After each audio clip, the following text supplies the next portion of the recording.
What if your favorite hobby could pay your bills and save the planet without ever leaving your cozy sweatpants? Hi, I'm Jane, your favorite budget-loving introvert crawling her way toward slow wealth. I don't have all the answers, but I do have opinions. Now let me tell you a story before your attention span collapses.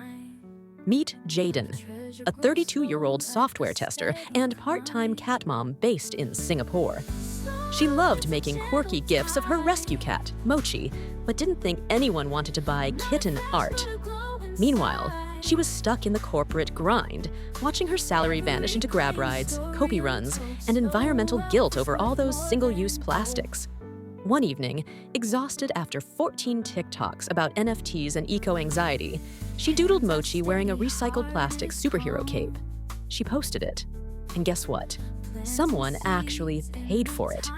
That tiny moment, Mochi Plus reused Cape Plus, paid heart emoji, launched a journey into whimsical passive income, unexpected green impact, and surprisingly cozy financial independence. Over 8 parts will follow Jaden as she transforms cat art into cash, carbon offsets, and community without sacrificing her sanity or her sweatpants. The doodle that sparked it all. Jaden's life felt like a hamster wheel of tests, tickets, and tab resets. Working 10-hour shifts as a software tester, she often returned home more exhausted than her 8-year-old rescue cat, Mochi, who greeted her with a soft meow and a silent accusation. "Why are you so tired, human?" One bleary Tuesday night, inspired by an online eco-documentary and 3 coffee-fueled tabs on how to carbon offset, she doodled Mochi draped in a cape made from a discarded plastic tote, a feline guardian saving the world from single-use horrors. Underneath, she handwritten, "Saving the planet, one straw at a time."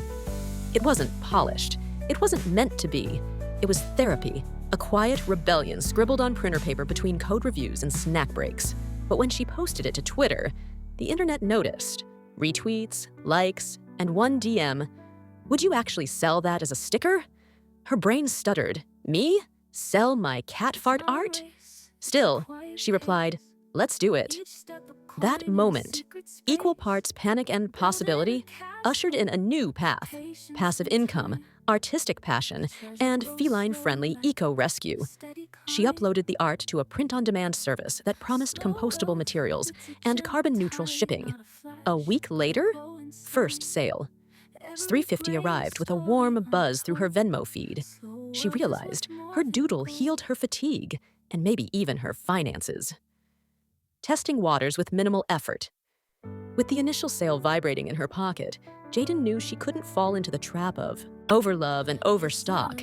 She'd learned her lesson during lockdown: impulse buys, and open-ended Etsy shops ended in cluttered drawers and low morale.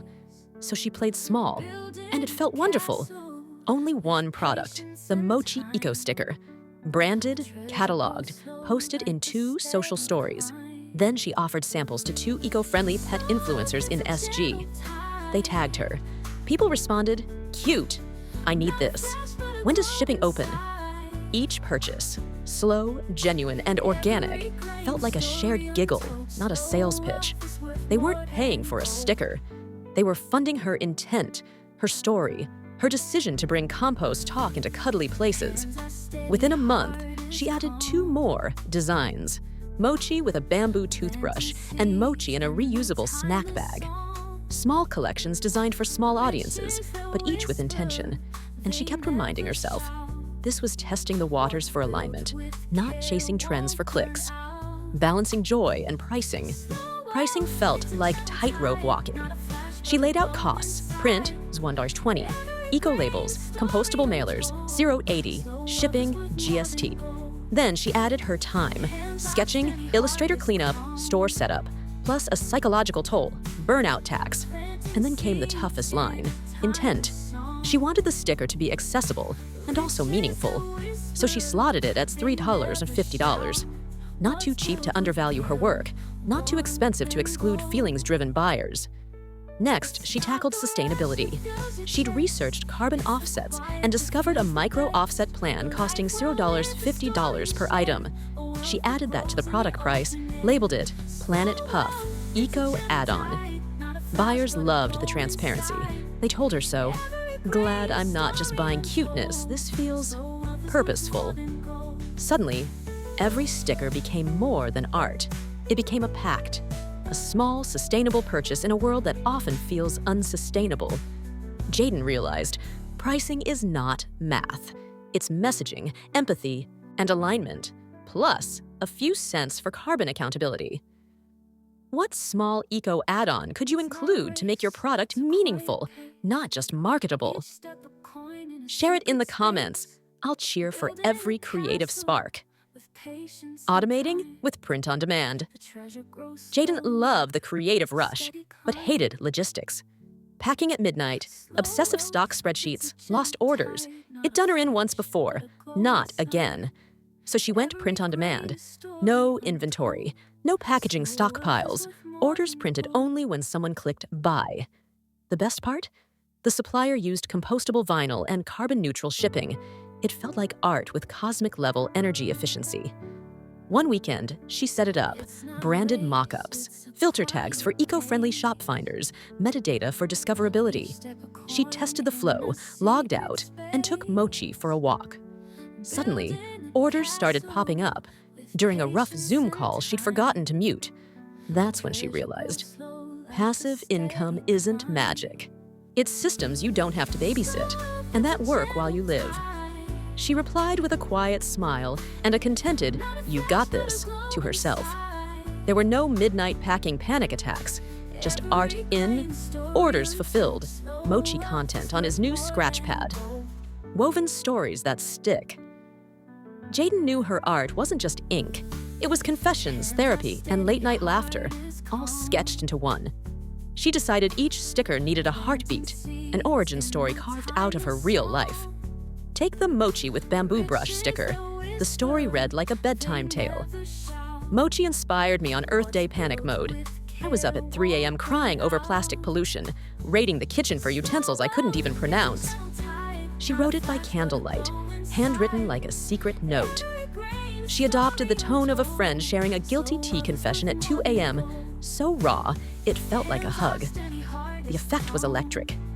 Buyers weren't just purchasing vinyl. They were buying into a shared moment of vulnerability.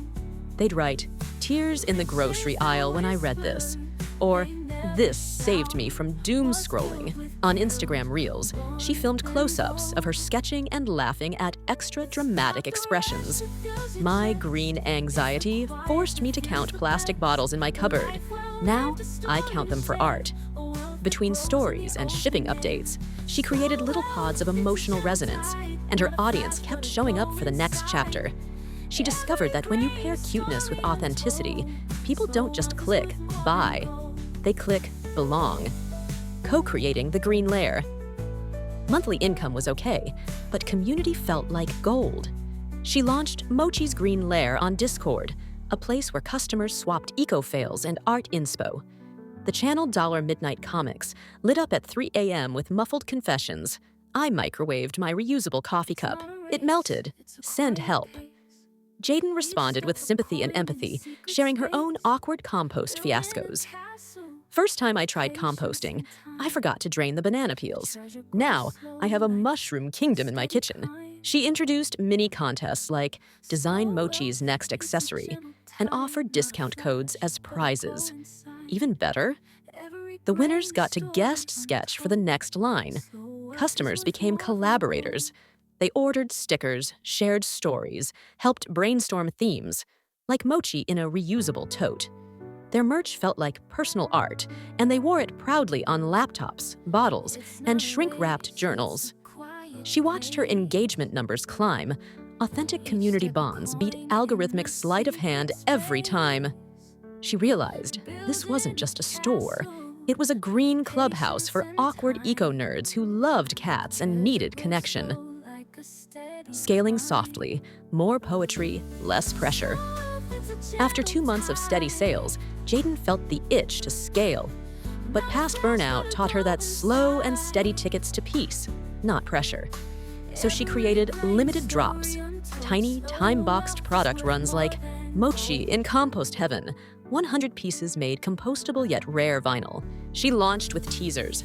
3 hours till cosmic kitty astrology meets climate. People set alarms. They shared hype. They snapped them up. She also launched a digital-only booklet, Mochi's Midnight Green Guide, a 12-page PDF with eco-art exercises and compost tips. No shipping, no carbon, just pure creativity. And she priced it at $6. It sold more than her $3.50 stickers, proving digital goods were quietly mighty. Sales grew, but logistics didn't.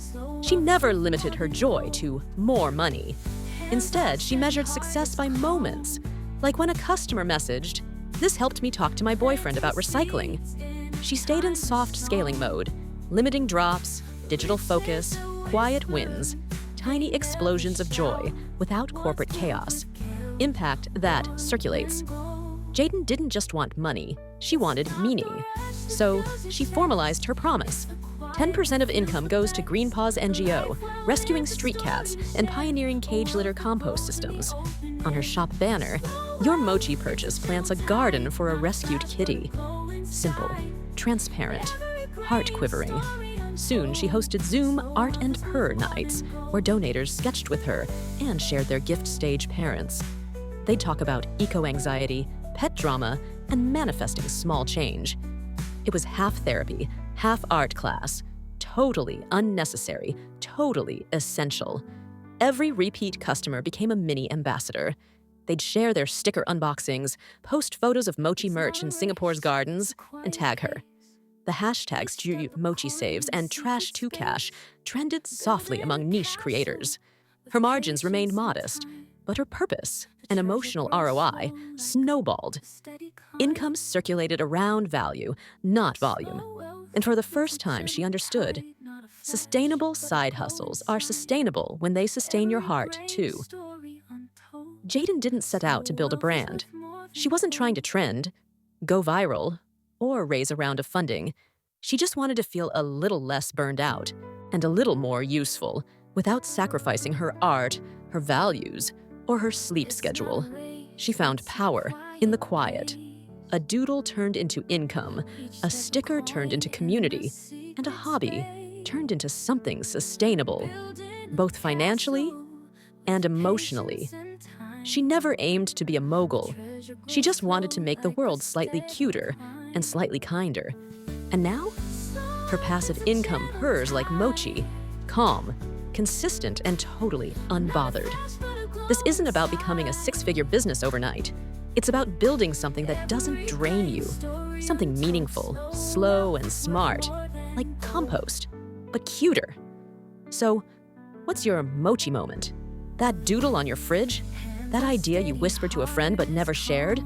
That pun about kombucha you keep hiding in your notes app? It's time. Share it. Post it.